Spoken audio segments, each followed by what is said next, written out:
Sejam muito bem-vindos a mais uma aula de Direito Penal. A aula de hoje está destinada à análise do artigo 36 do Código Penal, o qual dispõe sobre o regramento do cumprimento da pena privativa de liberdade no regime aberto. Isso mesmo, no regime aberto. Então, seguimos ainda com as penas privativas de liberdade e os regimes executórios de cumprimento de pena. Nós vimos que os regimes são três: fechado, semiaberto e aberto, disciplinado aqui no artigo 36 do Código Penal. Algumas considerações: o cumprimento da pena no regime inicialmente aberto, ele é o mais brando dos regimes e ele demanda o quê? Um senso, um grau de disciplina do condenado muito grande. Ele demanda o quê? Um baixo grau de periculosidade também daquele condenado. Ele demanda um senso de autodisciplina daquele condenado e é destinado ao condenado não reincidente com pena igual ou inferior a 4 anos. O condenado que cumpre pena no regime aberto, de acordo com o artigo 36 do Código Penal, ele deve recolher-se a casas de albergado, trabalhar durante o dia, durante a noite e dos finais de semana e feriados, ele deve ficar recolhido na casa de albergado. É esse o regramento do artigo 36 do Código Penal. A casa de albergado, ela deve ser um prédio situado no centro urbano, com aposentos, para os presos e local adequado onde os presos também possam receber, que na verdade não são presos no sentido estrito da palavra, onde os condenados possam receber cursos e palestras, com local adequado para ministrarem cursos e palestras para os condenados que cumprem pena neste regime, para que eles não fiquem 100% ociosos nos finais de semana e nos feriados. Isso é o que dispõe os artigos 93 e 95 da Lei de Execução Penal, a nossa querida LEP, que rege de maneira detalhada a vivência do condenado que cumpre uma pena privativa de liberdade. Muito bem, nós estamos estudando aqui o regime aberto, nós estamos falando em casa de albergado, porque manda a lei, É o que está na lei. Em que pese não existir mais praticamente casa de albergado, está na lei. Então nós precisamos estudar, compreender, porque é assim que vai cair no nosso concurso público.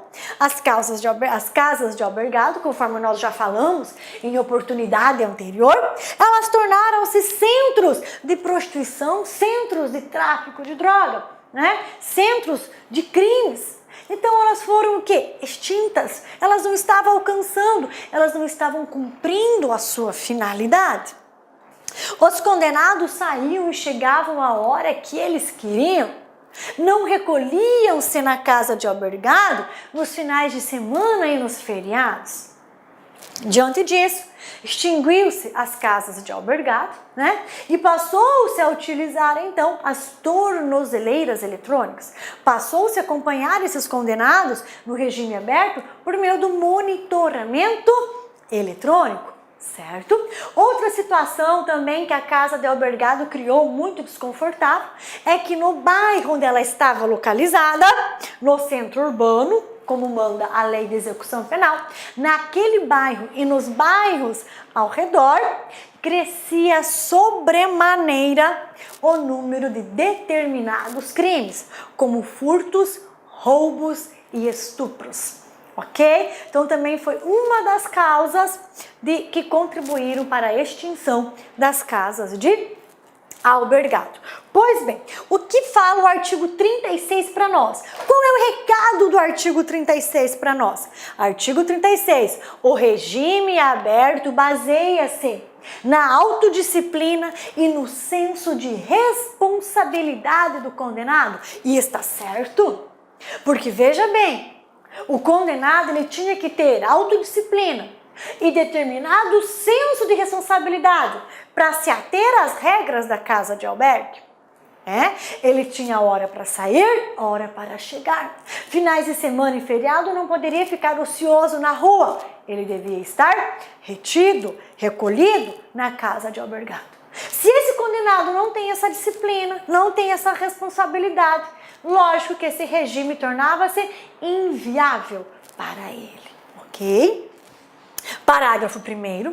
O condenado deverá, fora do estabelecimento e sem vigilância, trabalhar, frequentar curso ou exercer outra atividade autorizada, atividade não criminosa, permanecendo recolhido durante o período noturno e nos dias de folga.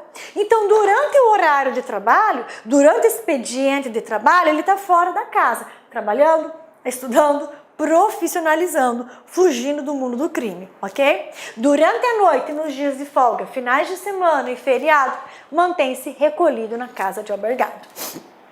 Parágrafo 2º. Esse parágrafo 2º é maravilhoso. O que esse parágrafo 2º fala para nós? Ai, que maravilha!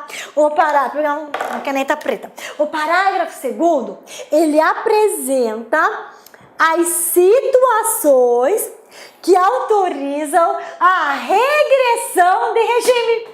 Ele apresenta as situações que autorizam o juiz da execução penal transferir o condenado do regime aberto para o regime semiaberto. O parágrafo 2º do artigo 33 apresenta as hipóteses de regressão de regime. Nossa, professora, a senhora ficou feliz, hein? Se quer que o condenado regrida. Não quero que ele regrida. É que eu acho de extrema alegria e de extrema satisfação quando nós lemos um dispositivo penal e conseguimos enxergar por trás dele o que ele tem. E por trás desse dispositivo penal, nós temos as hipóteses autorizadoras de regressão de regime de cumprimento de pena. Vamos lá então. Parágrafo 2º. O condenado será transferido do regime aberto se praticar um fato definido como crime doloso, se frustrar os fins da execução ou se, podendo, não pagar a multa cumulativamente aplicada. Então, veja bem, de acordo com o artigo 36, o parágrafo 2º apresenta 3 situações autorizadoras de regressão de regime. Apresenta 3 situações que autorizam o juiz da execução penal transferir o condenado do regime aberto para um regime mais rigoroso, que é o regime semiaberto, quando no decorrer do cumprimento da pena em regime aberto, ele praticar um crime doloso. Ele intencionalmente voltar à vida do crime. Agora, veja bem que a lei é clara. Praticar um crime doloso. Professor, e se ele pratica um crime culposo? Se ele está lá trabalhando, né? Executando lá o seu serviço e por falta de atenção, ele machuca um colega de trabalho com uma tesoura, faz um corte, né? Ele, no manuseio de alguma ferramenta, ele machuca o colega de trabalho, lesão corporal. Mas ele teve intenção de praticar essa lesão? Teve o desejo? Não. Então não é crime doloso, é crime culposo. Ele vai ser responsabilizado por esse crime, mas não autoriza a regressão de regime. Não autoriza a transferência a regime mais severo.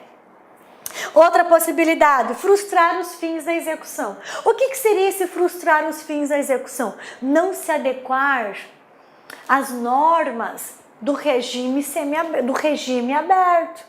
Não observar horário de entrada, horário de saída, recolhimento obrigatório na casa de albergado. É falar, olha, não estou nem aí para as regras do cumprimento do regime aberto, isso não serve para mim. Frustrou os fins da execução da pena. Então significa que aquele regime está sobremaneira brando para ele. Não é suficiente para ele. Então vamos transferi-lo para um regime mais severo. Ou também autoriza essa transferência, se ele podia, mas não pagou a multa cumulativamente imposta, pena privativa de liberdade.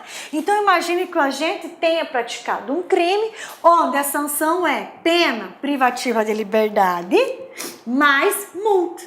Então a pena privativa de liberdade ele cumpre no regime aberto e a pena de multa ele paga. E a pena de multa, ele paga.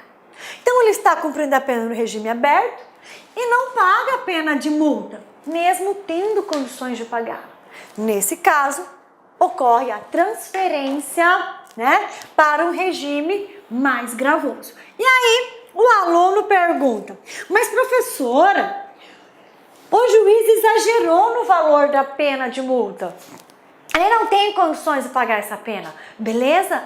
Justifica para o juiz da execução penal que ele não tem como pagar essa pena. Oferece uma proposta como ele pode pagar essa pena de multa. Olá, meus amigos, minhas amigas, sou o professor Luiz Antônio de Carvalho e com muito prazer, muita satisfação, estou aqui para convidar você a estudar conosco para o concurso da Secretaria de Justiça do Estado de Sergipe, Sejuc Sergipe 2018. São 100 vagas para o sistema penitenciário.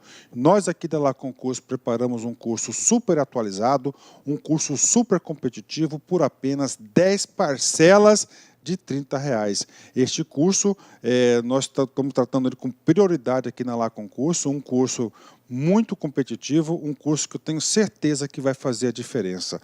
Olha só, essa videoaula que você assistiu no YouTube é apenas 30% do total de aulas. A gente colocou uma playlist aí de 60 vídeos apenas para este concurso. Mas esse curso, com 10 parcelas de R$30, você pode assistir mais de 110 aulas aqui na La Concursos e mais a nossa turma Personal Coach. Se você fizer o Personal Coach, se você cumprir as suas metas de todos estudos, tenho certeza que ficará muito competitivo. Espero vocês aqui na LAC, acesse laconcurso.com.br. Um forte abraço, fique com Deus. Tchau, tchau.